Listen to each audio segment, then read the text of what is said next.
Classes. आज हम पढ़ने वाले हैं एक नया टॉपिक एक्सक्रीशन। ओके, जैसा कि आपको पता है कि जो एक्सक्रीशन जो है वो एक लाइफ प्रोसेस है। इसको हम लाइफ प्रोसेस के अंदर क्यों इंक्लूडेड करते हैं?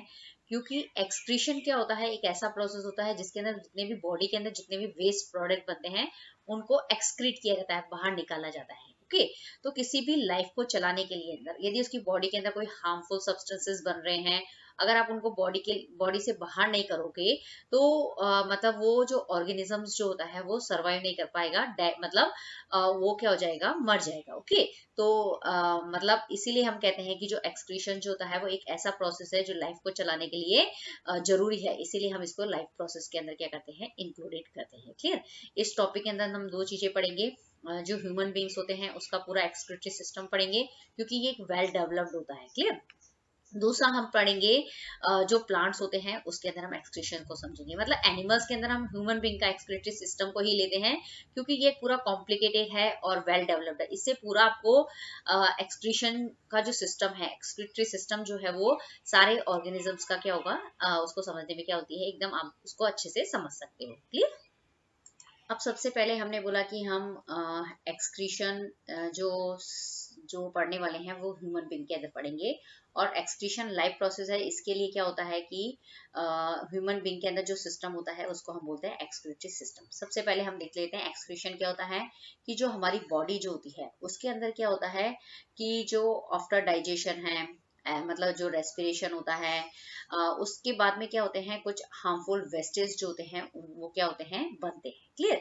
तो ये वेस्ट प्रोडक्ट को मतलब बॉडी से रिमूव करने का जो पूरा प्रोसेस जो होता है उसको हम कहते हैं एक्सक्रीशन। क्लियर?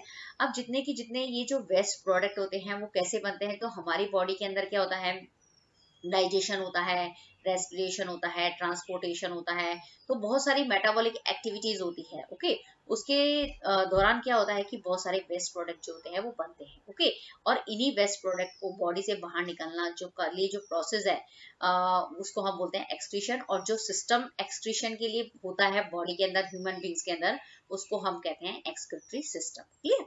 अब सबसे पहले यहाँ पे बताया गया है कि जैसे जितने भी वेस्ट प्रोडक्ट जो हैं उनको बॉडी से रिमूव करना क्यों जरूरी है। ओके, सपोज कीजिए कि अगर वो रिमूव नहीं होते हैं तो उससे क्या साइड इफेक्ट होगा, तो उसका साइड इफेक्ट ये होगा कि यदि वेस्ट प्रोडक्ट जो होते हैं वो हमारी बॉडी से बाहर नहीं हो, मतलब उनको एक्सक्रीट नहीं किया जाए, बाहर नहीं निकाला जाए, तो वो हमारी मतलब जो ऑर्गेनिजम्स की बॉडी जो होती है उसके अंदर क्या होते हैं, एक्यूमुलेट होते रहते हैं, जमते रहते हैं। ओके, और उसकी वजह से क्या होता है कि वो मतलब फिर जम के, मतलब अगर लगातार कंटिन्यूअसली वो जमते जाएंगे, उनको बॉडी से रिमूव नहीं करेंगे, तो वो हमारी बॉडी के लिए क्या हो सकते हैं, हार्मफुल भी हो सकते हैं।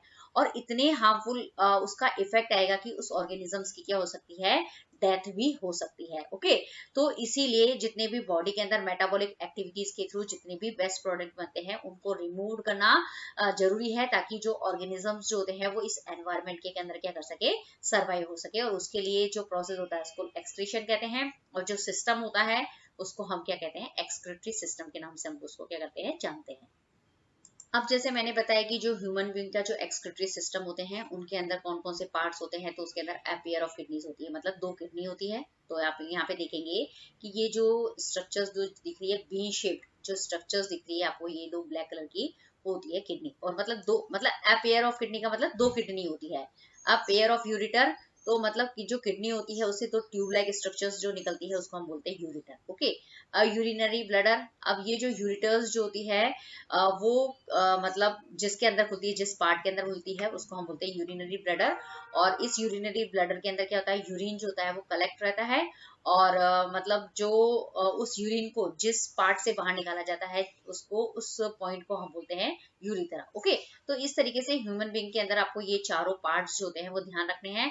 तो आपको एग्जाम में क्वेश्चन पूछा जा सकता है कि कितने पेयर किडनी होती है, कितने पेयर यूरिटर होता है, यूरिनरी ब्लडर कितना होता है, यूरिथ्रा कितना होता है, तो कंफ्यूजन होता है। लेकिन आपको ये डायग्राम जो होता है वो अपने माइंड के अंदर क्या कर लेना है, सेट कर लेना है। क्लियर? तो यहाँ पे 2 किडनी मतलब एक हो गई है ये वाली राइट किडनी, ये लेफ्ट किडनी। ओके, और इसी तरीके से राइट यूरिटर, लेफ्ट यूरिटर, और यूरिनरी ब्लडर जो होता है वो एक होता है। क्लियर? और यूरिथ्रा भी जो होता है वो एक होता है। क्लियर?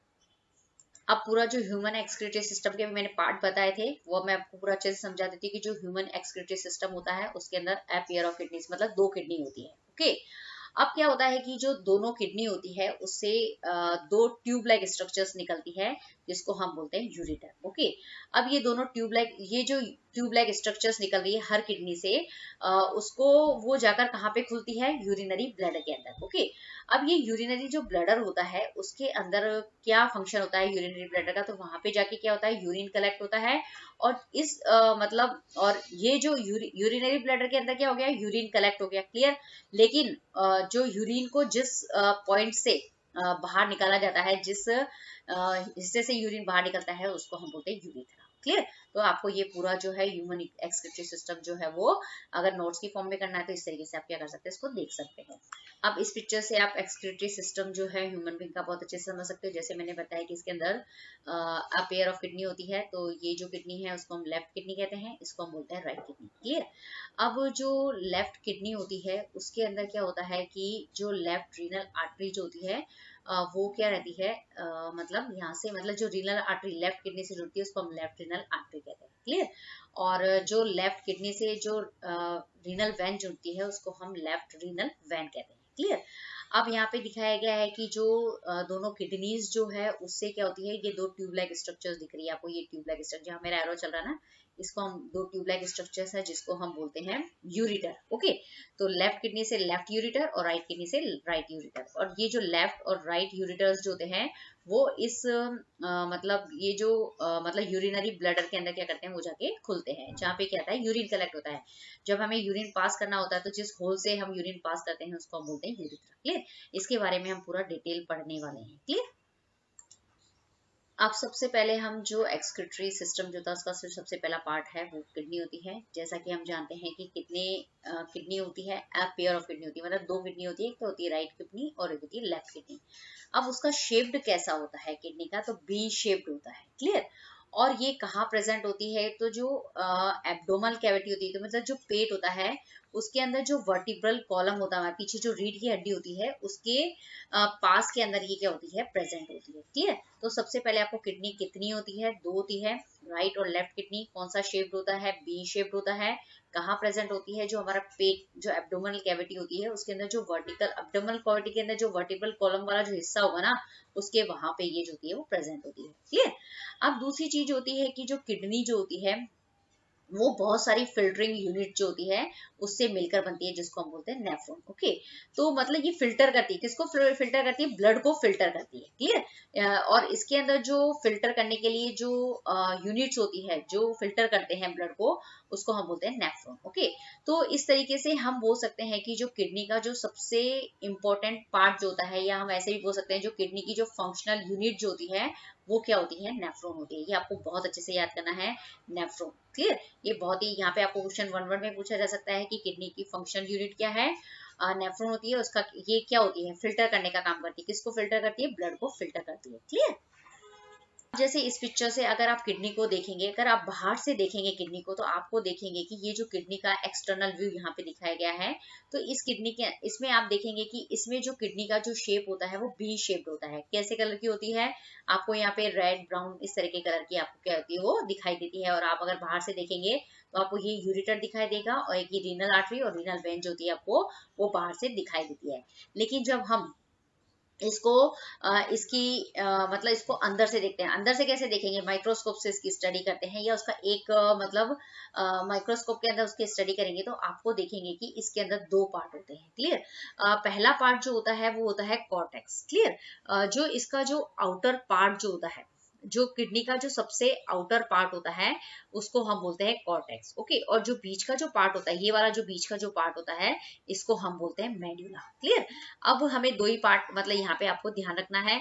और रीनल आर्टरी होती है, रीनल वेन, जो मैं आपको चीज बता रही हूँ वो आपको क्या करनी है, ध्यान रखनी है, क्लियर। मतलब एक तो कॉर्टेक्स जो किडनी का सबसे बाहर का पार्ट होता है उसको आप कॉर्टेक्स बोलेंगे, और जो अंदर का जो पार्ट होता है उसको आप बोलेंगे मेडुला, क्लियर। अब इसके अंदर जो मेडुला वाला पार्ट होता है उसी के अंदर क्या होते हैं, मतलब नेफ्रॉन्स जो होते हैं वो प्रेजेंट होते हैं, क्लियर, आपको ध्यान रखना है। और रीनल आर्टरी ध्यान रखनी है, रीनल वेन जो है वो आपको ध्यान रखना है इसके अंदर, क्लियर। ये बहुत ही इंपॉर्टेंट चीज है। अब हम पढ़ने वाले हैं नेफ्रॉन, जो कि क्या है, किडनी का फंक्शनल यूनिट होता है। सबसे पहले हम इसकी स्ट्रक्चर समझ लेते हैं। तो इसकी स्ट्रक्चर के अंदर सबसे पहले हम देखेंगे कि नेफ्रॉन जो होता है वो एक फिल्टरिंग पार्ट जिसको फिल्टरिंग पार्ट होता है उसके अंदर, और बहुत सारी ट्यूब लाइक स्ट्रक्चर्स होती है, उन दोनों से मिलकर बनता है। और जो इसके अंदर किडनी के नेफ्रॉन के जो फिल्टरिंग पार्ट होता है उसको हम बोलते हैं ग्लोमेरुलस। क्लियर। अब ये जो ग्लोमेरुलस जो होता है उसके अंदर बहुत सारी ब्लड कैपिलरीज का क्या होता है, बंच होता है। क्लियर। तो हम ऐसे बोल सकते हैं कि ग्लोमेरुलस के अंदर क्या होता है, नेटवर्क ऑफ ब्लड कैपिलरीज होती है। अब ये जो ब्लड कैपिलरीज जो होती है वो किससे अटैच्ड होती है, रीनल आर्टरी से अटैच्ड होती है। क्लियर। मतलब जो आर्टरी किडनी से रिलेटेड है उसको हम बोलते हैं रीनल आर्टरी। क्लियर। अगर लंग से रिलेटेड होती है तो उसको हम बोलते हैं पल्मोनरी आर्टरी। क्लियर, इतनी बात क्लियर हो गई। अब क्या होता है कि ये जो रीनल आर्टरी जो होती है वो क्या करती है, ग्लोमेरुलस के अंदर क्या होती है, ब्लड को लेकर आती है। ओके। कौन सा ब्लड लेके आती है, जिसके अंदर क्या होते हैं, उस ब्लड के अंदर बहुत सारे वेस्ट प्रोडक्ट भी होते हैं। ओके। तो किडनी का काम क्या होता है कि उन वेस्ट प्रोडक्ट को रिमूव करने का काम भी क्या करती है, वो करती है। ओके। तो यहाँ जो ग्लोमेरुलस जो होता है वो किडनी का क्या है, फिल्टरिंग पार्ट है। तो ब्लड के अंदर जितने भी वेस्ट होते हैं वो क्या हो जाते हैं, यहाँ पे फिल्टर हो जाते हैं, और फिल्टर होके जो ब्लड होता है वो रीनल वेन के थ्रू क्या होता है, किडनी से क्या होता है, या किडनी का जो ग्लोमेरुलस वाला पार्ट जो होता है उससे क्या निकलता है, बाहर निकलता है। ओके। तो आपको यहाँ पे समझ में आ गया होगा कि ग्लोमेरुलस क्या होता है, रीनल आर्टरी क्या होती है, रीनल वेन का फंक्शन क्या है, यहाँ पे वो मैंने यहाँ पे आपको क्या किया है, एक्सप्लेन किया है। अब हम देखते हैं कि ये जो ग्लोमेरुलस जो होता है वो मतलब ग्लोमेरुलस के अंदर क्या है, एक मतलब फिल्टरिंग पार्ट है। किससे बना है, नेटवर्क ऑफ ब्लड कैपिलरीज में बहुत सारी ब्लड कैपिलरीज होती है। क्लियर। तो ये जो ग्लोमेरुलस वाला जो पार्ट है जिसके अंदर बहुत सारी ब्लड कैपिलरीज होती है वो कैप्सूल लाइक पोर्शन से क्या रहती है, कवर्ड रहती है। ओके। जिसको हम क्या बोलते हैं, बोमन कैप्सूल्स। क्लियर। अब ये जो बोमन कैप्सूल्स जो होते हैं वो आगे जाके क्या होता है, एक्सटेंड इनटू फाइन ट्यूब, मतलब आगे ट्यूब लाइक स्ट्रक्चर्स के अंदर क्या होता है, मतलब आगे की तरफ बढ़ता है। और ये जो ट्यूब्स जो होती है ना वो हाईली कॉइल, मतलब एक दूसरे के ऊपर क्या होती है, कॉइल रहती है। क्लियर। अब ये बताया गया है कि ये जो ट्यूब्स जो होती है, हर मतलब जो नेफ्रॉन से जो ट्यूब निकलती है वो आपस में कन्वर्ज होकर मिलकर क्या बनाती है, एक कलेक्टिंग डक्ट बनाती है, जो फाइनली कहाँ जाके खुलती है, यूरेटर में जाके क्या होती है, ओपन होती है। क्लियर। तो सबसे पहले आप यहाँ से ये जो पिक्चर्स है इससे आप बहुत अच्छे से समझ जाएंगे। ये है नेफ्रॉन का स्ट्रक्चर्स। क्लियर। नेफ्रॉन के स्ट्रक्चर्स के अंदर जो मेन चीज है वो किससे बनता है, ग्लोमेरुलस, और ये जो ट्यूब लाइक स्ट्रक्चर्स जो होती है इससे मिलकर पूरा नेफ्रॉन बनता है। क्लियर। अब ये जो ग्लोमेरुलस जो है, मतलब जो नेफ्रॉन जो होता है इसमें एक फिल्टरिंग पार्ट होता है जिसको हम बोलते हैं ग्लोमेरुलस, और दूसरा ये जो ट्यूब लाइक स्ट्रक्चर्स होती है इससे मिलकर बनता है। क्लियर। अब ये जो ग्लोमेरुलस जो होता है वो एक कैप्सूल लाइक जो पोर्शन होता है उसमें क्या रहता है, पैक रहता है। ओके। इसको हम बोलते हैं Bowman's capsules. Okay. Bowman's capsules जो होता है, ये देखेंगे ना आप, ये ग्लोमेरुलस है वो किसके अंदर कवर्ड है, ये बोमन कप लाइक स्ट्रक्चर्स जो होती है ना इसके अंदर क्या रहता है, कवर्ड रहता है। अब ये जो कप लाइक स्ट्रक्चर्स जो है वो आगे जाके क्या होती है, ये एक ट्यूब लाइक स्ट्रक्चर्स के अंदर क्या होती है, एक्सटेंड होती है। तो ये जो यहाँ पे आप ट्यूब्स देख रहे हैं ना, ये बहुत ही अलग अलग नेफ्रॉन की जो ट्यूब्स होती है ना आपस में क्या होती है, कोयल रहती है, मतलब एक दूसरे के ऊपर क्या रहती है, घूमी हुई रहती है ये ट्यूब लाइक स्ट्रक्चर्स। ओके। और लास्ट में जाके सारे नेफ्रॉन्स की जो ट्यूब जो होती है वो कहाँ मिलती है, इस कलेक्टिंग डक्ट के अंदर क्या आती है, आके मिल जाती है। और फिर ये जो कलेक्टिंग डक्ट जो होता है वो किसमें फाइनली कहाँ पे जाके खुलता है, यूरिटर के अंदर जाके क्या होता है, मतलब क्या होता है, खुलता है। क्लियर। यूरिटर क्या होते हैं, किडनी से जो ट्यूब लाइक स्ट्रक्चर्स निकलती है ना उसको हम बोलते हैं यूरिटर। फिर यूरिटर के बाद में क्या होता है, यूरिनरी ब्लैडर, और यूरिनरी ब्लैडर के बाद होता है यूरिथ्रा। क्लियर। ये पूरी की पूरी है नेफ्रॉन के स्ट्रक्चर्स। ओके। अब यहाँ पे आपको ये बताया गया है, एक तो ये किडनी का स्ट्रक्चर्स बताया गया है, फिर किडनी का जैसे मैंने आपको स्ट्रक्चर समझाया था कि जो किडनी होती है उसके अंदर दो पार्ट होते हैं। तो जो आउटर पार्ट होता है इसको हम बोलते हैं कॉर्टेक्स, और जो इनर पार्ट होता है उसको हम बोलते हैं मेडुला। ओके। ये जो मेडुला जो होता है उसके अंदर बहुत सारी फंक्शनल यूनिट होती है किडनी की, जो यूरिन फॉर्मेशन के अंदर क्या करती है, हेल्प करती है। अगर आप इसका यहाँ से एक सेक्शन कट करेंगे तो यहाँ से अगर आप इसके अंडर माइक्रोस्कोप स्टडी करते हैं तो आपको क्या दिखाई देता है, इस तरह का पिक्चर्स दिखाई देता है जो किसकी स्ट्रक्चर्स बताता है, नेफ्रॉन की स्ट्रक्चर्स बताता है। और फिर अभी हमने नेफ्रॉन का स्ट्रक्चर्स पढ़ा था जिसमें ग्लोमेरुलस होता है, कलेक्टिंग डक्ट होती है, बॉमन कैप्सूल्स होते हैं, वो नेफ्रॉन के स्ट्रक्चर्स जो है वो आप अंडर माइक्रोस्कोप देख सकते हैं। क्लियर। अब यहाँ पे जो है कि इस पिक्चर्स में ये बताया गया है कि यहाँ पे मैंने आपको रीनल आर्टरी बताई है, रीनल वैन बताया है। तो रीनल आर्टरी का फंक्शन क्या होता है कि रीनल आर्टरी जो होती है वो ब्लड को किडनी तक पहुंचाने का काम करती है। क्लियर। लेकिन वो ब्लड कैसा होता है, उसके अंदर क्या होते हैं, बहुत सारे वेस्ट प्रोडक्ट होते हैं। फिर वो वेस्ट प्रोडक्ट को कहाँ लेके आती है, किडनी के अंदर लेके आती है, जहाँ पे क्या होता है, नेफ्रॉन जो होता है वो क्या करता है, ब्लड का फिल्ट्रेशन करता है। क्लियर।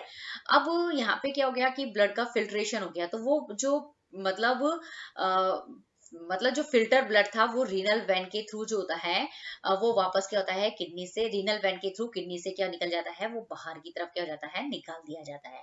और जितना भी मतलब वेस्ट जो होते हैं ना, मतलब यहाँ पे ब्लड आया, उसको, उस ब्लड के अंदर क्या थे, वेस्ट थे, उस वेस्ट प्रोडक्ट को हम यूरिन के थ्रू जो होते हैं वो ब्लैडर के अंदर क्या मतलब भेज देते हैं। क्लियर। और जो साफ ब्लड होता है वो मतलब किडनी से रीनल वैन के थ्रू बाहर निकाल दिया जाता है। ओके। तो इस तरीके से जो किडनी है उसके अंदर क्या होता है, मेन जो नेफ्रॉन्स जो होते हैं वो क्या करते हैं, यूरिन फॉर्मेशन का क्या करते हैं, काम करते हैं। क्लियर। अब हम देखेंगे कि जो urine formation in the kidney, की किडनी के अंदर किस तरीके से यूरिन का फॉर्मेशन होता है। तो हम देखेंगे कि जो किडनी के अंदर यूरिन का फॉर्मेशन होता है वो 3 स्टेप के अंदर होता है। सबसे पहले जो ग्लोमेरुलस फिल्ट्रेशन पहला स्टेप होगा, दूसरा होगा ट्यूबुलर रीअब्जॉर्प्शन और तीसरा होगा सेक्रेशन। क्लियर। तो अब इसके अंदर क्या होता है कि सबसे पहले ग्लोमेरुलस फिल्ट्रेशन में हम देखेंगे कि जितने भी ब्लड के अंदर क्या होते हैं, मतलब रीनल आर्टरी के थ्रू इम्प्योर ब्लड जो होता है वो सबसे पहले कहाँ आता है, जो नेफ्रॉन का जो ग्लोमेरुलस पार्ट होता है वो वहां पे आता है। ओके। और ग्लोमेरुलस क्या है, फिल्टरिंग पार्ट है। तो वहां पे क्या होगा कि वो फिल्टर करेगा, किसको फिल्टर करेगा, ब्लड को फिल्टर करेगा। तो उस ब्लड के अंदर जितने भी नाइट्रोजिनियस वेस्ट हैं, ग्लूकोज है एक्स्ट्रा, वाटर है उसके अंदर, जितना भी एमिनो एसिड है उसको क्या कर देगा, उस ब्लड से क्या कर देगा, फिल्टर कर देगा। क्लियर। तो ये सारा का सारा काम जो होता है वो कहाँ होता है, नेफ्रॉन के बॉमन कैप्सूल्स के अंदर, जो प्रेजेंट ग्लोमेरुलस जो है उसके अंदर क्या होता है, ब्लड का फिल्ट्रेशन होता है। इसीलिए इसको हम बोलते हैं glomerulus filtration, that is very important. Okay. फिर उसके अब हम देखते हैं यूरिन फॉर्मेशन का second step, tubular reabsorption. Okay. अब ट्यूबुलर रीअब्जॉर्प्शन का मतलब ये होता है कि जो बॉमन कैप्सूल्स जो होते हैं मतलब जो नेफ्रॉन का जो फिल्टरिंग पार्ट ग्लोमेरुलस जो होता है वो किसके अंदर एनक्लोज रहता है, बॉमन कैप्सूल के अंदर। फिर वो बॉमन कैप्सूल जो के आगे जाके किस में एक्सटेंड होता है, ट्यूब लाइक स्ट्रक्चर्स के अंदर। वहां पे उस ट्यूब के अंदर जो फिल्ट्रेट जो होता है ना, उसके बाद उसके अंदर जितने भी यूजफुल सब्सटेंसेस होते हैं वो वापस से रीएब्जॉर्ब होते हैं। और ये रीएब्जॉर्ब कौन करता है, वहां पे जो नेफ्रॉन के चारों तरफ जो मतलब कैपिलरीज होती है, ब्लड कैपिलरीज होती है, वो उस फिल्ट्रेट में से क्या करती है, यूजफुल सब्सटेंसेस को क्या कर लेती है, रीएब्जॉर्ब कर लेती है। ओके। ये हो गया सेकेंड स्टेप। अब थर्ड स्टेप होता है सिक्रीशन। अब सिक्रीशन के अंदर क्या होता है कि मतलब ये जो फिल्ट्रेट के अंदर क्या हो गए, जितने भी यूजफुल सब्सटेंसेस हो गए वो क्या हो गए, वो भी एब्जॉर्ब हो गए। उसके बाद में उस फिल्ट्रेट के अंदर यदि कोई एक्स्ट्रा वाटर है या सॉल्ट है, उसको आगे वापस किसके अंदर सिक्रेट किया जाता है, आगे और ट्यूब लाइक स्ट्रक्चर्स होती है उसके अंदर क्या करते हैं, उसको सिक्रेट होते हैं। अगर फिर वहां पे भी क्या होता है कि अगर कोई और वाटर एब्जॉर्ब करना है, अगर सॉल्ट एब्जॉर्ब करना है, तो वो यहीं पे क्या हो जाता है, एब्जॉर्ब हो जाता है। उसके बाद में जो मतलब जो बचता है, ओके, फिर उसको हम कहाँ भेज देते हैं, कलेक्टिंग डक्ट के अंदर क्या करते हैं, उसको मतलब वो जाता है। और फिर कलेक्टिंग डक्ट के बाद जाने के बाद वो यूरिटर में जाता है, और यूरिटर से जो होगा वो यूरिनरी ब्लडर, और यूरिनरी ब्लडर से कहाँ जाएगा, यूरिथ्रा से क्या हो जाएगा, वो पास हो जाएगा। ओके। इस तरीके से क्या होता है, यहाँ तक यूरिन का मतलब फॉर्मेशन होता है। तो यूरिन के फॉर्मेशन के अंदर कहाँ होता है, किडनी में होता है, 3 स्टेप के अंदर होता है। सबसे पहले ग्लोमेरुलस के अंदर फिल्ट्रेशन होगा, जहाँ पे ब्लड का क्या होगा, ब्लड आएगा रीनल आर्टरी के थ्रू, और उस रीनल आर्टरी के थ्रू जो ब्लड आता है उसमें से ये जितने भी नाइट्रोजिनियस वेस्ट है, ग्लूकोज है, वाटर, एमिनो एसिड, इनको अलग कर देंगे। ओके। अलग करने के बाद क्या बनेगा, मतलब ये सारे वेस्टेज अलग हो गए, और मतलब ये मतलब ब्लड जो है उसको हमने फिल्टर कर दिया, छान दिया। ओके। फिर उस फिल्टर के अंदर भी कोई यूजफुल सब्सटेंसेस है उसको भी एब्जॉर्ब कर लिया। फिर तीसरे स्टेप के अंदर यदि उस और कुछ बच गया है, अगर उसके अंदर कोई एक्स्ट्रा वाटर है, सॉल्ट है, फिर वो भी एब्जॉर्ब कर लिया। और उसके बाद में जो बनता है उसको हम क्या करते हैं, कलेक्टिंग डक्ट के थ्रू यूरिटर के अंदर क्या कर देते हैं, भेज देते हैं। तो यहाँ पे यूरिन का फॉर्मेशन आपको इस तरीके से समझाया गया है। क्लियर। अब जैसे कि मैंने आपको बताया कि किडनी के अंदर यूरिन का क्या होता है, फॉर्मेशन होता है, क्लियर। फिर वो जो यूरिन होता है वो यूरिटर के थ्रू कहाँ पहुंचता है, यूरिनरी ब्लैडर के अंदर, मतलब वो वहां पे पहुंचता है, और इसको जब तक स्टोर किया जाता है जब तक कि हम इसको रिलीज नहीं कर देते हैं, क्लियर। और किसके द्वारा रिलीज करते हैं, यूरिथ्रा के द्वारा रिलीज करते हैं। यहाँ पे ये नेफ्रॉन का पूरा स्ट्रक्चर आपको समझाया गया है कि इसके अंदर क्या होते हैं। नेफ्रॉन जो होता है वो किससे मिलकर बनता है, ग्लोमेरुलस, क्लियर। ये होता है ग्लोमेरुलस, जिसको हम फिल्टरिंग पार्ट कहते हैं। और फिल्टरिंग मतलब ये फिल्टरिंग पार्ट है। और इसके अलावा ये जो पूरा का पूरा आप ये देख रहे हैं ना, ये पूरा जहाँ पे मेरा एरो घूम रहा है, ये पूरा मैस ऑफ ट्यूब्स है, ओके। तो जो नेफ्रॉन जो है वो किससे बना है, ग्लोमेरुलस और ट्यूबुलर पार्ट ऑफ नेफ्रॉन, मतलब ये दोनों मिलके जो होते हैं ना वो पूरा एक नेफ्रॉन बनाते हैं, क्लियर। अब ये जो ग्लोमेरुलस जो होता है वो बोमन कैप्सूल के अंदर क्या रहता है, एनक्लोज रहता है। इस ग्लोमेरुलस में क्या होती है, ब्लड कैपिलरीज होती है, जिसके अंदर कहाँ से ब्लड आता है, रीनल आर्टरी के थ्रू क्या आता है, ब्लड आता है, क्लियर। अब क्या होता है कि जब इसके अंदर रीनल आर्टरी के थ्रू ब्लड आता है तो ये जो ग्लोमेरुलस जो होता है वो फिल्टरिंग पार्ट है, वो फिल्टर करता है ब्लड को। और जो फिल्टर ब्लड होता है वो मतलब रीनल वेन के थ्रू किडनी से बाहर निकाल देते हैं। और जितना भी फिल्ट्रेट होता है वो इन ट्यूब से क्या होता है, पास होता है। इन ट्यूब मतलब जो नेफ्रॉन का जो ट्यूबुलर पोर्शन होता है, इसमें से क्या होता है, वो पास होता है। तो इसके अंदर जितने भी और भी इंपॉर्टेंट यूजफुल सब्सटेंसेस होते हैं वो क्या करते हैं, एब्जॉर्ब होते जाते हैं, ओके। और ये जो मतलब जितने भी इंपॉर्टेंट सब्सटेंसेस को एब्जॉर्ब करता है वो कौन करता है, इन ट्यूब लाइक स्ट्रक्चर्स के चारों तरफ क्या होती है, कैपिलरीज प्रेजेंट होती है। वो क्या करती है, इस फिल्ट्रेट में से और इंपॉर्टेंट सब्सटेंसेस को क्या कर लेती है, एब्जॉर्ब कर लेती है, क्लियर। अब क्या होता है कि जितने भी इंपॉर्टेंट सब्सटेंस हो गए, वाटर एब्जॉर्ब हो गया, सॉल्ट एब्जॉर्ब हो गया, उसके बाद जो कुछ बचता है, ओके, जो कुछ फिल्ट्रेट बचता है उसको हम कलेक्टिंग डक्ट के थ्रू कहाँ भेज देते हैं, यूरिटर के अंदर भेज देते हैं। और फिर यूरिटर से यूरिनरी ब्लैडर और यूरिनरी ब्लैडर से यूरिथ्रा द्वारा पास कर दिया जाता है, क्लियर। यहाँ पे नेफ्रॉन का स्ट्रक्चर भी मैंने समझाया है, यूरिन फॉर्मेशन कैसे होता है वो भी मैंने आपको समझाया है, क्लियर। इस पिक्चर से एक बार आप और समझ सकते हैं, जैसे ये किडनी का क्रॉस सेक्शन है, ठीक है, जिसमें हम बाहर से इसको देखते हैं। तो यहाँ पे है रीनल आर्टरी, ये रीनल वैन जिससे अनफिल्टर्ड ब्लड किडनी में जाएगा। और ब्लड जो है वो जब साफ हो जाएगा तो मतलब ब्लड के अंदर जितने भी वेस्ट जो है वो रिमूव होकर क्या बनाते हैं, यूरिन फॉर्म में, मतलब यूरिन के अंदर आ जाएंगे। यहाँ पे वो यूरिन का फॉर्मेशन हो जाएगा और ब्लड साफ होके ये जो ब्लड जो है वो रीनल वैन के थ्रू क्या हो जाएगा, बाहर निकल जाएगा, क्लियर। अब ये स्ट्रक्चर्स है, ये नेफ्रॉन का स्ट्रक्चर्स है, जिसके अंदर क्या होता है, ग्लोमेरुलस होता है। और ये पूरी ट्यूब लाइक स्ट्रक्चर्स होती है, क्लियर। और ये जो नेफ्रॉन का जो ट्यूब जो होता है वो लास्ट में जाकर कहाँ खुलता है, कलेक्टिंग डक्ट के अंदर जाकर खुलता है। और ये कलेक्टिंग डक्ट जो होती है वो यूरिटर के अंदर खुलती है। तो वही यहाँ पे बताया गया है कि जो ग्लोमेरुलस होगा उसके अंदर ब्लड का क्या होता है, फिल्ट्रेशन होता है। और फिर यहाँ पे ब्लड फिल्टर हो जाता है, अनफिल्टर्ड मतलब ब्लड तो इसके अंदर अनफिल्टर्ड आता है और ब्लड फिल्टर होकर बाहर निकलता है, क्लियर। और उसके बाद भी यूजफुल सब्सटेंसेस जो होते हैं अगर और एब्जॉर्ब होते हैं तो वो कहाँ होते हैं, इन नेफ्रॉन की जो ट्यूबुलर पोर्शन होता है ना, वहाँ पे और इंपॉर्टेंट सब्सटेंसेस का क्या हो जाता है, रीएब्जॉर्प्शन हो जाता है और यूरिन का फॉर्मेशन, मतलब फिर यूजफुल सब्सटेंसेस हो गए, निकल गए। उसके बाद में जो कुछ बचता है वो क्या कहलाता है, यूरिन कहलाता है, जिसको हम कलेक्टिंग डक्ट के थ्रू यूरिटर के अंदर क्या करते हैं, पास कर देते हैं, क्लियर। ये जो GIF जो है वो ये शो करता है कि किस तरीके से किडनी के अंदर यूरिन का फॉर्मेशन होता है। जैसे कि मैंने आपको बताया कि ये जो किडनी की जो फंक्शनल यूनिट जो होती है उसको हम क्या कहते हैं, नेफ्रॉन। और ये जो GIF है वो नेफ्रॉन स्ट्रक्चर्स को भी शो कर रहा है, पहली चीज। और किस तरीके से यूरिन का फॉर्मेशन हो रहा है वो भी यहाँ पे एक्सप्लेन किया गया है, ओके।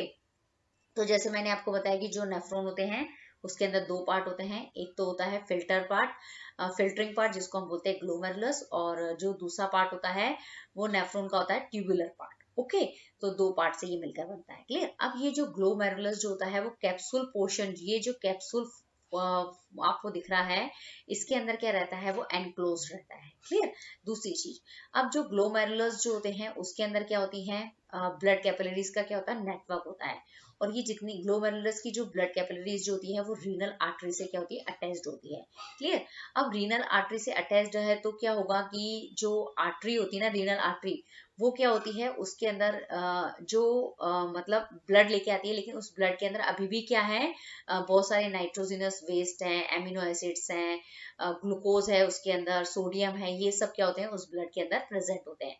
तो ये ग्लोमेरुलस क्या करता है, उस ब्लड को क्या करता है, फिल्टर करता है। और जो फिल्टर होने के बाद जो ब्लड होता है उसको हम बोलते हैं फिल्ट्रेट। और ये जो फिल्ट्रेट जो होता है वो कहाँ से जाता है, इस नेफ्रॉन के ट्यूबुलर पार्ट जो होता है ना वहां पे जाता है। क्लियर, ये ट्यूबुलर पार्ट में से पास होता रहता है। क्लियर। अब ये जो नेफ्रॉन का जो ट्यूबुलर पार्ट जो होता है वो क्या होता है, सेलेक्टिवली रीएब्जॉर्प्शन होता है। मतलब कुछ इस फिल्ट्रेट के अंदर जैसे कुछ चीजें हैं, जैसे सोडियम है, एमिनो एसिड्स है, ग्लूकोज है, इनका क्या होता है वापस से क्या होता है रीएब्जॉर्प्शन होता है। मतलब वापस से इस फिल्ट्रेट में से ये तीनों चीजें जो होती है वो रीएब्जॉर्ब होती है और उनको कहाँ भेजा जाता है, वापस कैपिलरी के अंदर क्या करते हैं, भेजते हैं। कैसे जाता है कैपिलरी, क्योंकि ये जो ट्यूब लाइक स्ट्रक्चर्स होती है ना उसके चारों तरफ क्या होती है, ब्लड कैपिलरीज का क्या होता है, नेटवर्क यहाँ पे प्रेजेंट होता है। तो जैसे ही ये ट्यूब्स जो होती है उनको एब्जॉर्ब करती है, तो ये एब्जॉर्ब करने के बाद में ये जो तीनों कंपाउंड है, सोडियम है, एमिनो एसिड है, ग्लूकोज है, वो उन ब्लड कैपिलरीज के अंदर क्या कर जाते हैं, एंटर कर जाते हैं। ओके, तो ये तीनों चीजें भी क्या हो गई हैं, सोडियम हो गया, एमिनो एसिड हो गया और ये ग्लूकोज हो गया, ये वापस से क्या हो गए, रीअब्सॉर्ब हो गए। इसके बाद में जो कुछ फिल्ट्रेट के अंदर मतलब निकलने के बाद जो बाकी बचा जो फिल्ट्रेट है जिसके अंदर मतलब जिसको हम क्या कहते हैं, यूरिन कहते हैं, उसको हम कलेक्टिंग डक्ट के अंदर भेज देते हैं। फिर कलेक्टिंग डक्ट जो होती है वो किससे जुड़ी है, यूरिटर, फिर यूरिटर यूरिनरी ब्लडर, और यूरिनरी ब्लडर से जो वो मतलब जितना भी वेस्ट है वो सारा जो है वो यूरिथ्रा के द्वारा जो होता है उसको बाहर की तरफ क्या कर दिया जाता है, रिमूव कर दिया जाता है। तो इस तरीके से आप देखेंगे कि इस GIF से आपको समझ में आ जाएगा कि किस तरीके से यूरिन का फॉर्मेशन होता है किडनी के अंदर। क्लियर। अब हमारा नया टॉपिक है हेमोडायलिसिस। ओके, सबसे पहले हम देखते हैं कि हेमोडायलिसिस क्या होता है, कि मतलब कुछ पेशेंट ऐसे होते हैं जिसके अंदर क्या होता है कि किडनी जो होती है फेल हो जाती है, मतलब उनकी जो दोनों किडनी होती है वो वर्क नहीं करती है। तो किडनी का फंक्शन क्या होता है, किडनी का फंक्शन ये होता है कि जैसे जो मतलब किडनी क्या करती है, ब्लड को प्यूरिफाई करती है एकदम। ओके, मतलब जितने भी ब्लड के अंदर, जैसे लंग्स क्या करता है, ब्लड के अंदर CO2 को रिमूव कर देता है, लेकिन फिर भी ब्लड के अंदर क्या होते हैं, बहुत सारे वेस्ट प्रोडक्ट होते हैं।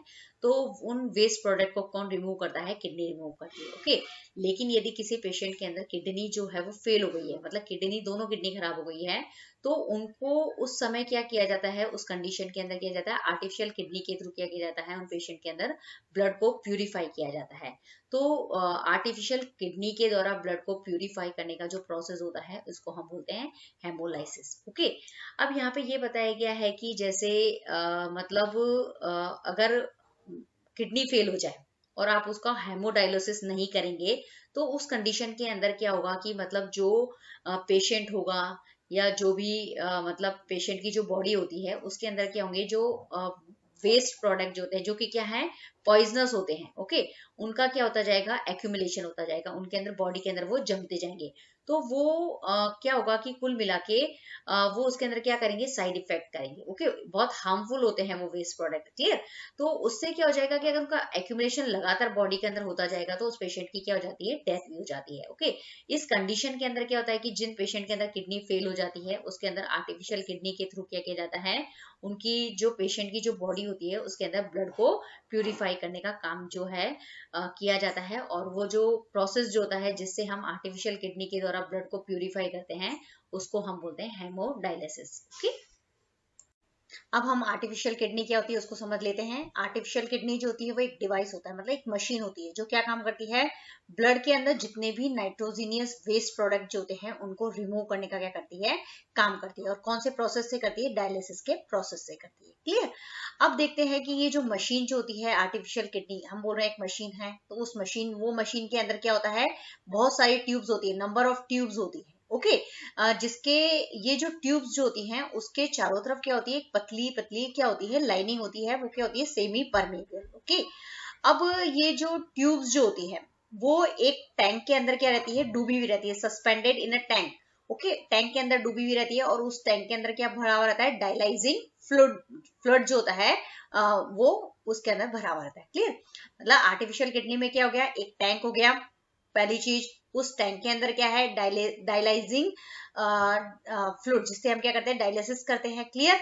अब उस टैंक के अंदर जिसके अंदर डायलिसिस फ्लूइड है उसके अंदर क्या होती है, बहुत सारी ट्यूब्स होती है और उस ट्यूब्स के चारों तरफ क्या होती है, सेमी परमेबल मेम्ब्रेन जो होती है वो एक पतली पतली लेयर होती है। क्लियर। अब दूसरी चीज, अब ये जो टैंक है, मतलब जो आर्टिफिशियल किडनी जो होती है, जो क्या होता है, एक टैंक होता है, इस टैंक के अंदर डायलिसिस फ्लड होता है। ओके, अब ये जो फ्लड जो होता है उसका जो ऑस्मोटिक प्रेशर जो होता है वो कैसे होता है, मतलब कितना होता है, ब्लड की जितना ही क्या होता है, ऑस्मोटिक प्रेशर होता है। ओके, इसी की वजह से क्या होता है कि मतलब जो ब्लड से जो नाइट्रोजिनियस वेस्ट होते हैं उसको वो क्या कर पाता है, ब्लड से क्या कर पाता है, उसको ब्लड से नाइट्रोजिनियस वेस्ट को सेपरेट कर पाता है और ब्लड को प्यूरिफाई कर पाता है। क्लियर? तो यहाँ पे जो आर्टिफिशियल किडनी है वो एक मशीन है, और मैंने मशीन के अंदर क्या क्या होता है आपको समझा दिया। अब मैं इसको एक पिक्स से क्या करती हूँ, आपको पूरा अच्छे से क्या कर देती हूँ, एक्सप्लेन कर देती हूँ। अब हम आर्टिफिशियल किडनी क्या होती है वो देख लेते हैं। ओके, तो आर्टिफिशियल किडनी में जैसे मैंने बताया कि ये एक पेशेंट है, ओके, जिसकी क्या हो गई है, दोनों किडनी क्या हो गई है, खराब हो गई है। क्लियर? तो अब क्या करना है कि जैसे अगर दोनों किडनी खराब हो जाती है तो उस समय ब्लड से जो नाइट्रोजनियस वेस्ट होते हैं उसको रिमूव करने के लिए या ब्लड को प्यूरिफाई करने के लिए जो मतलब मशीन काम में लाई जाती है उसको हम बोलते हैं आर्टिफिशियल किडनी। क्लियर? अब देखेंगे कि जो आर्टिफिशियल किडनी में मैंने आपको बताया कि इसके अंदर देखिए जहां पे मेरा एरो चल रहा है वो क्या होता है, एक टैंक होता है। ओके, ये एक टैंक है। क्लियर? आर्टिफिशियल किडनी के अंदर क्या होता है, एक टैंक होता है। क्लियर? अब इस टैंक के अंदर क्या होती है, बहुत सारी क्या होती है, ट्यूब लाइक स्ट्रक्चर्स, जैसे आप देख रहे हैं ना, ये लंबी लंबी क्या है, ट्यूब्स जो है वो प्रेजेंट होती है, मतलब उसके अंदर घुली, मतलब डूबी हुई रहती है, सस्पेंडेड रहती है। क्लियर? अब ये जो ट्यूब्स जो होती हैं उसके चारों तरफ जो मेम्ब्रेन जो होती है वो सेलेक्टिव परमेबियम मेम्ब्रेन होती है। क्लियर?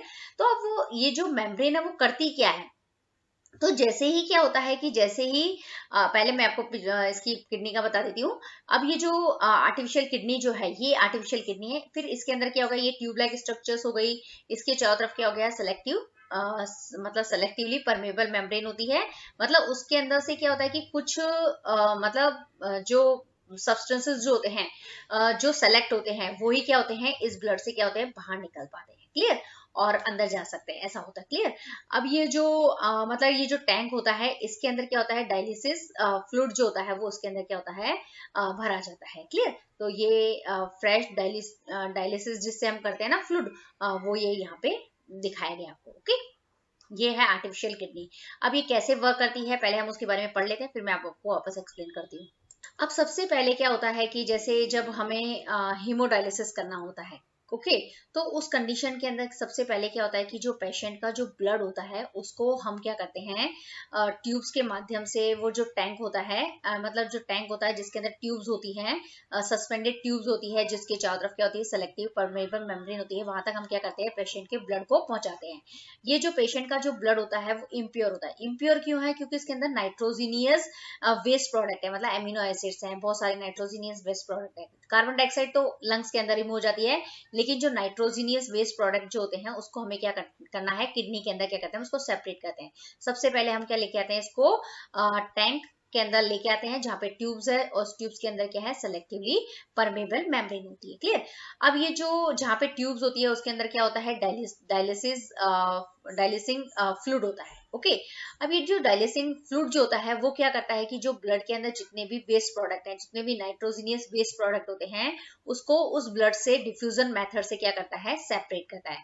डिफ्यूजन के अंदर क्या होता है कि जैसे मतलब ब्लड के अंदर क्या है, नाइट्रोजिनियस वेस्ट प्रोडक्ट की कंसंट्रेशन ज्यादा होगी, तो डिफ्यूजन एक ऐसा प्रोसेस होता है जिसमें क्या होता है कि सब्सटेंसेस हाई कंसंट्रेशन से लो कंसंट्रेशन के अंदर मूव करता है। तो डायलिसिंग फ्लूइड जो होता है उसके अंदर नाइट्रोजिनियस वेस्ट प्रोडक्ट कम है और ब्लड के अंदर ज्यादा है, तो ब्लड से नाइट्रोजिनियस वेस्ट प्रोडक्ट कहाँ चले जाएंगे, डायलिसिंग फ्लूइड के अंदर चले जाते हैं। और इस तरीके से ब्लड जो होता है वो मतलब इस फ्लूइड के अंदर डिफ्यूजन मेथड से क्या होता है, प्यूरिफाई होता रहता है। और फिर ये जो प्यूरिफाई मतलब हमने ब्लड को प्यूरिफाई बना दिया, फिर इस ब्लड को प्यूरिफाई करके हम कहाँ पहुंचाते हैं, पेशेंट की बॉडी के अंदर वापस क्या करते हैं, मतलब डालते हैं। क्लियर? तो ये पूरा मेथड जो है वो क्या हुआ है, इसको हम बोलते हैं हीमोडायलिसिस, जिसके अंदर हम इम्प्योर ब्लड जिसके अंदर नाइट्रोजिनियस वेस्ट प्रोडक्ट है उसको डायलिसिस फ्लूइड के माध्यम से हम क्या करते हैं, उसका हम डायलिसिस करते हैं, उसको ब्रेक डाउन करते हैं, उसके अंदर मतलब जितने भी वेस्ट प्रोडक्ट है उसको अलग करते हैं, ब्लड को प्यूरिफाई बनाते हैं, उस प्यूरिफाइड ब्लड को वापस पेशेंट की बॉडी के अंदर क्या करते हैं, हम डालते हैं। क्लियर? तो इस तरीके से जिन पेशेंट की किडनी फेल हो जाती है तो उसमें ये मेथड्स जो अपनाकर ब्लड को प्यूरिफाई किया जाता है। अब हम देखते हैं इस पिक्चर से कि आर्टिफिशियल किडनी किस तरीके से वर्क करती है। तो जैसे मैंने बताया कि ये एक पेशेंट है जिसकी दोनों किडनी क्या हो गई, फेल हो गई। सपोज एक किडनी भी फेल होती है तो कभी कभी मतलब जनरली दोनों किडनी फेल होने पर हम क्या करते हैं, डायलिसिस करते हैं। क्लियर। तो सबसे पहले इस आदमी का जो इम्प्योर ब्लड, मतलब जो ब्लड जिसके अंदर क्या है नाइट्रोजिनियस वेस्ट होते हैं, उसको हम क्या करते हैं इस मतलब आर्टिफिशियल, ये पूरी का पूरा क्या है आर्टिफिशियल किडनी है, इसके अंदर हम पहुंचाते हैं। क्लियर। अब क्या करते हैं कि ये जो ब्लड होता है और ये जो टैंक जो होते हैं, इसके अंदर जो डायलिसिंग फ्लूइड जो होता है उसका ऑस्मोटिक प्रेशर क्या होता है, इक्वल होता है। क्लियर, पहली चीज। ओके, अब ये यहाँ पे इम्प्योर ब्लड जो आ गया है, मतलब ये ब्लड यहाँ पे आ गया है, मतलब ये जो रेड रेड कलर का आप जो ब्लड देख रहे हैं ना, जो ट्यूब्स देख रहे हैं उसमें क्या है, ब्लड है। ओके, और ये बाहर जो ब्लू कलर का देख रहे हैं वो क्या है, डायल्यूसिंग, फ्रेश डायल्यूसिंग सॉल्यूशन है। ओके, तो ये यहाँ से क्या करेंगे, हम पास करेंगे इस टैंक के अंदर, और फिर इस ब्लड के अंदर क्या होगा कि ये जो जब हम डायल्यूसिंग फ्लूइड इसके अंदर डालेंगे तो ये क्या करेगा, जो ब्लड के अंदर जितने भी नाइट्रोजिनियस वेस्ट प्रोडक्ट है उसको ब्लड से क्या कर देगा, सेपरेट कर देगा। और फिर जो नाइट्रोजिनियस वेस्ट प्रोडक्ट जो होते हैं उसको हम क्या करते हैं, इधर बाहर की तरफ क्या करते हैं, हम कलेक्ट करते जाते हैं। ओके, ये जो मतलब डायल्यूसिंग फ्लूइड का वो फ्लूइड है, वो सॉल्यूशन है जिसके अंदर क्या करा है, जितने भी हमने ब्लड से नाइट्रोजिनियस वेस्ट है, जितने यूरिया है, सॉल्ट है, एमिनो एसिड्स है, मतलब उनको क्या किया, सेपरेट करके हम क्या करते हैं, अलग करते जाते हैं। ओके, और यहाँ पे क्या होता है कि जैसे मतलब यहाँ पे मतलब ब्लड जो होगा वो मतलब प्यूरिफाई भी होगा, पहले यहाँ पे आया। ओके, फिर मतलब फिर ब्लड ऊपर की जो आप देख रहे हैं ना, यहाँ पे ब्लड क्या हो रहा है, प्यूरिफाई हो रहा है, और प्यूरिफाई होके ब्लड जो है वो यहाँ से होके मतलब ये इधर की तरफ जा रहा है। ओके, फिर ये यहाँ पे ब्लड प्योर हो गया है, और प्योर ब्लड को हम क्या करते हैं, पेशेंट की बॉडी के अंदर वापस क्या कर देते हैं, डाल देते हैं। इसको हम बोलते हैं हीमोडायलिसिस। ओके, तो अब आप इस पिक्चर से आपको समझ में आ गया है। अब हम देखते हैं कि जैसे किस तरीके से पूरा मेम्ब्रेन, जैसे ये एक ट्यूब है, एक ट्यूब से एक्सप्लेन किया गया है। इस ट्यूब के अंदर क्या है, मतलब ये जो ट्यूब होती है इसके चारों तरफ कौन सी मेम्ब्रेन होती है, सेमी परमेबल मेम्ब्रेन। ओके, सबसे पहले क्या होता है, पेशेंट के ब्लड को इस ट्यूब के अंदर डाला जाता है। ओके, इस ट्यूब के अंदर डाला जाता है। क्लियर। अब क्या करते हैं कि ये जो ट्यूब जो होती है वो किसके अंदर सस्पेंडेड है, मतलब डायल्यूसिंग फ्लूइड जो होता है उसके अंदर सस्पेंडेड है उसके अंदर। ओके, तो ये जो ब्लड जो है इसके अंदर क्या है, मतलब जब ये ब्लड पेशेंट की बॉडी से आया है तो वो इम्प्योर है, मतलब इम्प्योर होने का मतलब उसके अंदर क्या है, काफी सारे वेस्ट प्रोडक्ट है। ओके, तो वेस्ट प्रोडक्ट होने के कारण क्या है कि फिर हम क्या करते हैं कि ये मतलब जब आप इसको डायल्यूसिंग फ्लूइड के अंदर डाला, डूबी हुई है ट्यूब, तो ये डायल्यूसिंग फ्लूइड क्या करता है, इस ब्लड से क्या करता है, जितने भी ये जो वेस्ट प्रोडक्ट, ये येलो कलर के जितने भी वेस्ट प्रोडक्ट जो होते हैं उसको कहाँ ट्रांसफर कर देता है, डायल्यूसिंग फ्लूइड के अंदर क्या कर देता है, ट्रांसफर करता है। तो इस पिक्चर्स के अंदर आप देखेंगे कि ये जो परमेबल मेम्ब्रेन जो है ना, मतलब ये सेलेक्टिवली परमेबल मेम्ब्रेन है। ओके, तो इससे क्या होता है कि जितने भी ब्लड के अंदर जितने भी वेस्ट प्रोडक्ट होते हैं वो क्या होते हैं, डायल्यूसिंग फ्लूइड के अंदर जाते रहते हैं, और ब्लड क्लियर होकर उसको हम क्या करते हैं, एक दूसरे मीडियम माध्यम से हम क्या करते हैं, पेशेंट की बॉडी के अंदर उसको पहुंचाते जाते हैं। मतलब वेस्ट प्रोडक्ट को रिमूव करते जाते हैं और ब्लड जो होता है वो प्योर होता जाता है, और इस प्योर ब्लड को हम पेशेंट की बॉडी के अंदर कर जाते हैं, इंजेक्ट करते जाते हैं। ओके, इसको हम बोलते हैं हीमोडायलिसिस। ओके, इसको एक ट्यूब से आपको समझाया है। ओके, ये ट्यूब जो होती है ना, इसकी चारों तरफ आप देखेंगे कि ये एक सेलेक्टिवली परमेबल मेम्ब्रेन होती है। सेलेक्टिवली परमेबल मेम्ब्रेन का मतलब होता है कि इसमें से कुछ ही सब्सटेंसेस जो होते हैं वो डिफ्यूजन मेथड से जो होते हैं वो पास होते हैं। तो आप यहाँ देखेंगे कि ये जो ब्लड है इसके अंदर यहाँ पे वेस्ट प्रोडक्ट ज्यादा है, यहाँ पे वेस्ट प्रोडक्ट कम है, तो वेस्ट प्रोडक्ट का मूवमेंट हाई कंसंट्रेशन से लो कंसंट्रेशन की तरफ होता है। तो यहाँ पे जो ब्लड का प्यूरिफिकेशन होता है वो है डिफ्यूजन मेथड। क्लियर। तो आपको यहाँ पे हीमोडायलिसिस बहुत अच्छे से समझ में आया होगा। तो यहाँ पे आपका ये हीमोडायलिसिस जो वाला जो टॉपिक है वो कंप्लीट होता है। ओके, अब हमारा नेक्स्ट टॉपिक है एक्सक्रीशन इन प्लांट। ओके, जैसे कि मैंने आपको बताया था कि एनिमल के अंदर क्या होते हैं, एक्सक्रीटरी सिस्टम होता है, जो मतलब वेल डेवलप्ड एक्सक्रीटरी सिस्टम होता है, जो एनिमल के अंदर जितने भी वेस्ट प्रोडक्ट उनका फॉर्मेशन होता है उसको बाहर निकालने के अंदर क्या करते हैं, वो सिस्टम जो होता है एक्सक्रीटरी सिस्टम यूज आता है। उसी तरीके से प्लांट के अंदर भी बहुत सारे एक्सक्रीटरी प्रोडक्ट बनते हैं, और उसका जो निकालने का प्रोसेस जो होता है उसको भी हम क्या कहते हैं, एक्सक्रीशन कहते हैं। क्लियर। लेकिन प्लांट के अंदर वेल डेवलप्ड एक्सक्रीटरी सिस्टम नहीं होता है। ओके, पहली चीज। ओके, अब जो प्लांट जो होता है उसके अंदर जो मेजर एक्सक्रीटरी प्रोडक्ट है वो क्या है, कार्बन डाइऑक्साइड है, ऑक्सीजन है, एक्सेस वाटर है अगर प्लांट के अंदर, और नाइट्रोजिनियस कंपाउंड है, जैसे सॉइल से क्या होते हैं कभी कभी जो नाइट्रोजन एब्जॉर्ब होती है सॉइल से, ओके, तो वो नाइट्रोजन कंपाउंड के रूप में क्या होती है, एब्जॉर्ब होती है। तो अगर एक्सेस में एब्जॉर्ब हो गई तो वो प्लांट के लिए वेस्ट है। इसी तरीके से यदि प्लांट ने क्या कर लिया, बहुत सारा वाटर सॉइल से, रूट ने सॉइल से बहुत सारा वाटर एब्जॉर्ब कर लिया, तो वो भी क्या है, उसके लिए मतलब क्या है, यूजलेस है। फोटोसिंथेसिस में काम में आ गया, ठीक है, लेकिन उसके बाद जो वाटर है वो यूजलेस होता है, तो उसको बाहर निकालना ही पड़ता है। क्लियर।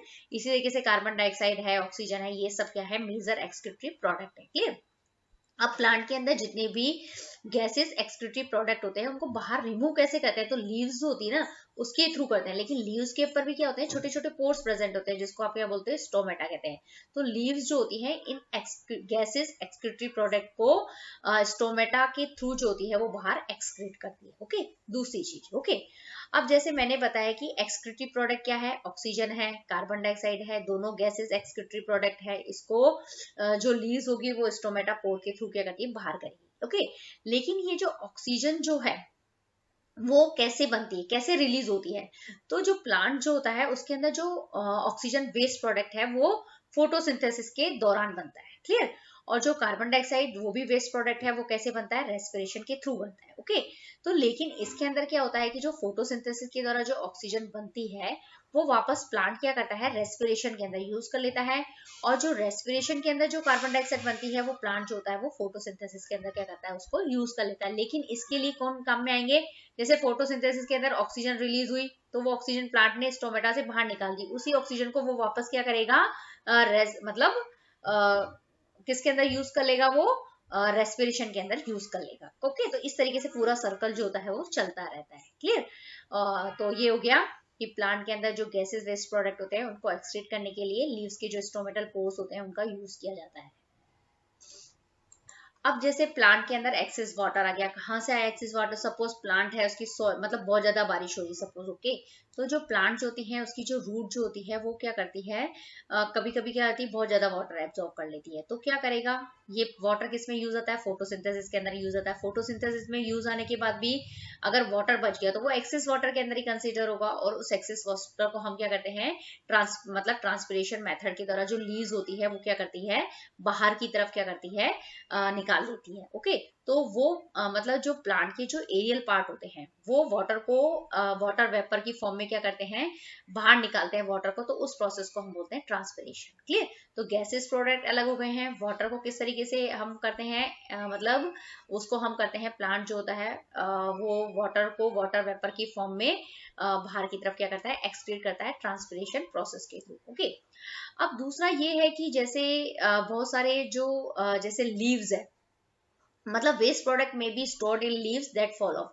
मतलब कभी कभी क्या होता है कि बहुत सारे जो वेस्ट प्रोडक्ट जो होते हैं मतलब प्लांट के अंदर बन तो जाते हैं, लेकिन वो क्या होते हैं, लीव्स के अंदर स्टोर होते रहते हैं। तो अब उनको क्या अगर हटाना है तो उस लीव को क्या करना पड़ता है, फिर बाहर मतलब वो मतलब क्या होती है, टूट जाती है, और टूट कर क्या होती है, वो सॉइल के अंदर मिल जाती है। तो इस तरीके से भी अगर प्लांट के अंदर कोई वेस्ट प्रोडक्ट बन रहा है, उसका एक्यूमुलेशन हो रहा है लीव्स का, तो कुछ समय बाद वो लीव्स जो होती है वो ऑटोमेटिक गिर के मतलब वेस्ट प्रोडक्ट जो होता है वो अपना आप ऑटोमेटिक प्लांट से क्या होता है, अलग हो जाता है।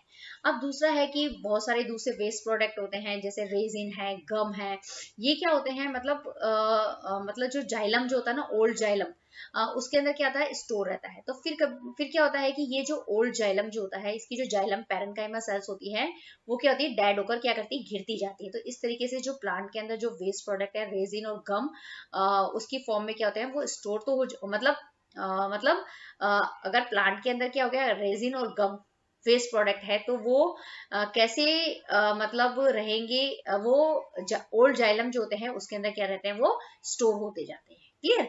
अब इसी तरीके से plant also excrete some waste substances into the soil around them. अब प्लांट जो होते हैं कुछ वेस्ट सब्सटेंसेज को क्या करते हैं, मतलब सॉइल के अंदर ही क्या करते रहते हैं, एक्सक्रीट करते रहते हैं, मतलब रूट के थ्रू, स्टेम के थ्रू। ओके, तो इस तरीके से कुछ मतलब वेस्ट सब्सटेंसेस जो होते हैं उनको इस तरीके से भी क्या किया जाता है, सॉइल में मतलब भेजकर उनको एक्सक्रीट बाहर निकाल दिया जाता है प्लांट से। ओके, तो हमने यहाँ पे मतलब जो प्लांट के अंदर एक्सक्रीशन पड़ा है उसके अंदर गैसेस प्रोडक्ट को रिमूव करना देखा है, तो वो होता है लीव्स के स्टोमेटा के थ्रू। अगर वाटर है तो उसको ट्रांसपिरेशन मेथड के द्वारा अलग कर सकते हैं। यदि कोई वेस्ट प्रोडक्ट लीव्स के अंदर स्टोर होते जा रहे हैं तो वो लीव्स ही क्या होगी, प्लांट से अलग हो जाएगी। ओके, कुछ वेस्ट प्रोडक्ट जो रेजिन और गम की फॉर्म में ओल्ड जाइलम के अंदर स्टोर होकर क्या आते हैं, वहां पे स्टोर होते रहते हैं और कुछ समय बाद वो भी क्या होते हैं, सेपरेट हो जाते हैं। क्लियर। और प्लांट के अंदर अगर कुछ दूसरे वेस्ट सब्सटेंसेस रह गए तो वो सॉइल के अंदर क्या होते हैं, चले जाते हैं। ओके, तो मतलब सॉइल के अंदर आसपास मतलब चले जाएंगे तो वो प्लांट से अलग हो जाएंगे।